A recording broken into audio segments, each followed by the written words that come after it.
네, 안녕하세요. 말씀 베이커리 167번째 시간 2021년 4월 26일 주님의 말씀 묵상을 시작하겠습니다. 거룩하신 주님, 감사합니다. 주님의 말씀을 묵상합니다. 성령님께서 말씀에 조명이 되어 주시옵소서.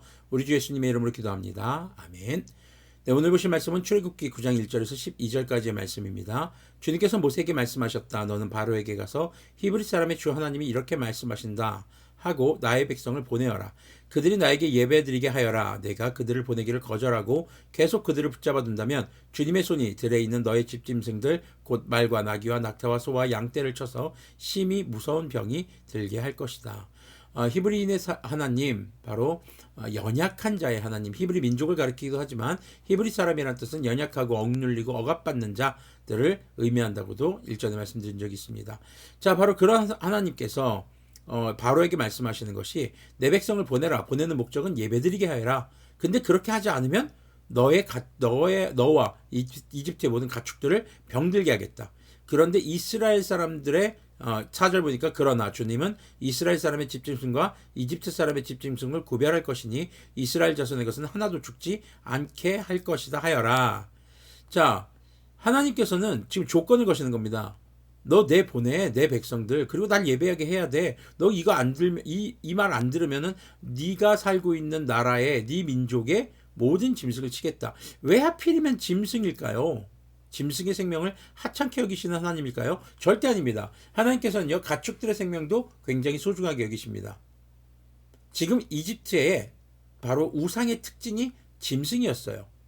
이집트의 우상들은요, 짐승들, 하나님께서 만드신 가축들, 동물들을 짐승의 우상의 형상으로 만들고 신으로 섬겼던 그런 모습이 우리가 이집트의 지금 현재 유적을 찾아봐도 많이 볼 수가 있죠. 하나님께서는 바로 그들이 믿고 의지하는 신들을 치시는 겁니다. 지금 너희들이 신으로 섬기고 있는 그 모양들 봐봐, 다 가축들 모양이지?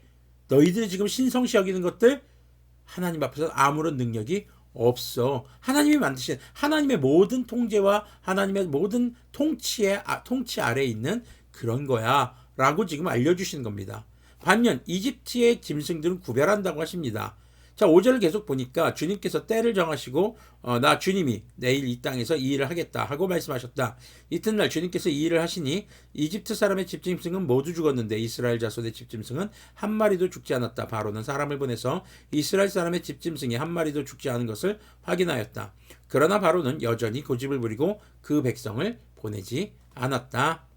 자, 지금 바로는 그걸 확인합니다. 하나님의 말씀대로 이루어졌죠.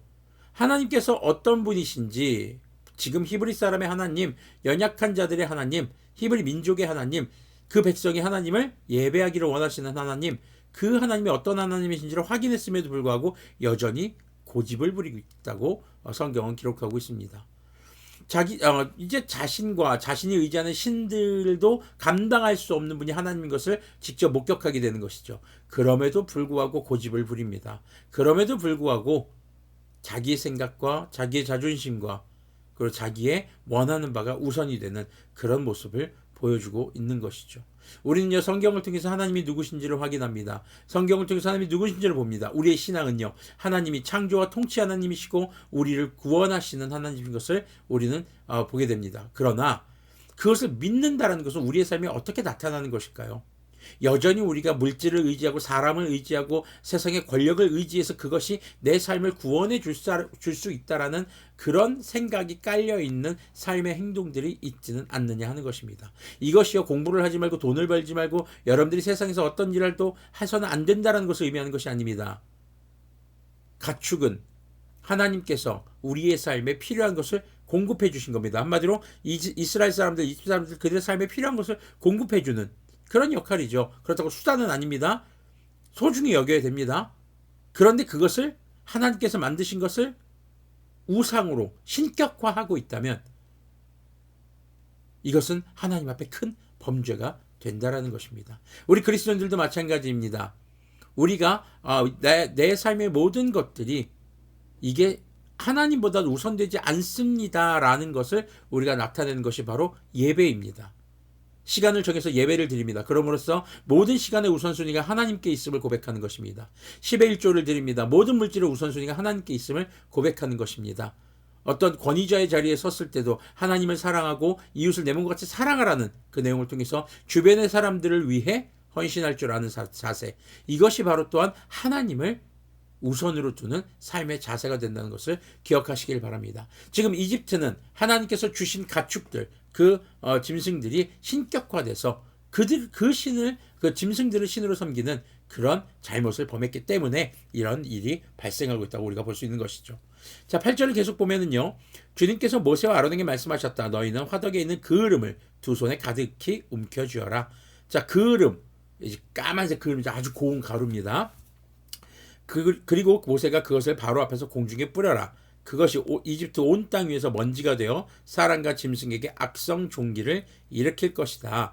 당시 이제 중근동에서는 이런 먼지가 원인이 돼서 피부병이 생기기도 했습니다. 그런데 이것은 지금 그런 일반적인 먼지가 아니라 하나님으로부터 비롯된 재앙으로서의 피부병입니다. 자, 그래서 그들은 화덕의 그을음을 모아가지고 가서 바로 앞에 섰다. 모세가 그것을 공중에 뿌리니 그것이 사람과 짐승에게 붙어서 악성 종기를 일으켰다. 마술사들도 종기 때문에 모세 앞에 나서지 못하였다. 모든 이집트 사람과 마술사들에게 종기가 생긴 것이다. 자, 지금 모든 이집트 사람들, 그동안에 하나님께 권위에 도전했고, 하나님의 능력으로 일으키는 재앙들을, 야, 우리도 똑같이 할 수 있어 했던 마술사들도 이제는 종기에 시달리게 되는 것이죠. 자, 12절을 보니까, 그러나 주님께서 바로가 여전히 고집을 부리게 하셨으므로 주님께서 모세에게 말씀하신 대로 바로가 그들의 말을 듣지 않았다. 점점 더 재앙이 가중되고 있습니다. 벌써 6번째 재앙, 바로 이런 악성 피부병까지 왔습니다. 자, 여기까지 오면서 하나님이 누구신지를 봅니다. 그들의 신이 얼마나 무능한지도 보았습니다.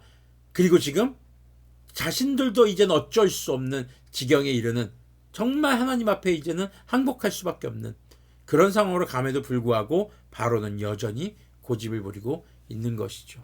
우리가 말씀 앞에서 하나님의 말씀과 임재와 하나님의 인도함 앞에서 여전히 우리가 고집을 부리고 있다면 우리는 언젠가 정말 크게 후회할 수밖에 없게 됩니다. 그래서 늦기 전에, 주님 다시 오시기 전에 우리가 우리의 삶을 돌이켜서 죄에서 떠나서 주님의 우리 삶의 우선시되는 그런 삶을 살 수 있어야 할 것입니다. 오늘 이렇게 애굽 신들의 죽음과 그리고 악성 피부병을 통해서 이집트 사람을 치시고 이스라엘 사람들을 지키시는, 그렇게 거룩하게 구별하시는 우리가 주님의 모습을 봅니다. 주님께서 다시 오실, 예수님 다시 오실 그때에 바로 그렇게 끝까지 믿음을 지킨 자들, 믿음을 지켰다라는 것은요, 하나님의 삶의 우선순위가 되는 겁니다. 그 믿음을 지킨 자들에게는 구원을, 그러지 못한 자들에게는 하나님의 큰 재앙이 임하게 될 것입니다. 우리가 그것을 기억하며 오늘도 거룩한 하나님의 자녀답게 주님께서 거룩하시니 우리도 거룩한 삶이 되기를 간절히 소망합니다. 기도하겠습니다. 거룩하신 주님 감사합니다. 주님께서 우리의 삶에 선물로 주신 것들이 우리의 삶의 우선순위가 되지 않도록 긍휼을 베풀어 주시옵소서. 혹 하나님보다 더 우선시되어 있는 나의 삶의 요소들이 있다면 그것을 내려놓고 그것이 우리가 온전히 주님을 예배하도록, 또 주님의 자녀답게 그리스도인답게 살아가며 이 땅 가운데서 주님께서 주신 평안과 안식을 누릴 수 있는 그런 도구가 될 수 있도록 긍휼을 베풀어 주시옵소서. 주님, 우리가 마지막까지, 주님 다시 오실 때까지 끝까지 우리의 믿음을 포기하지 않도록 도와주시기를 원합니다. 우리 주 예수님의 이름으로 기도합니다. 아멘. 네, 오늘 하루도 거룩하시기 바랍니다.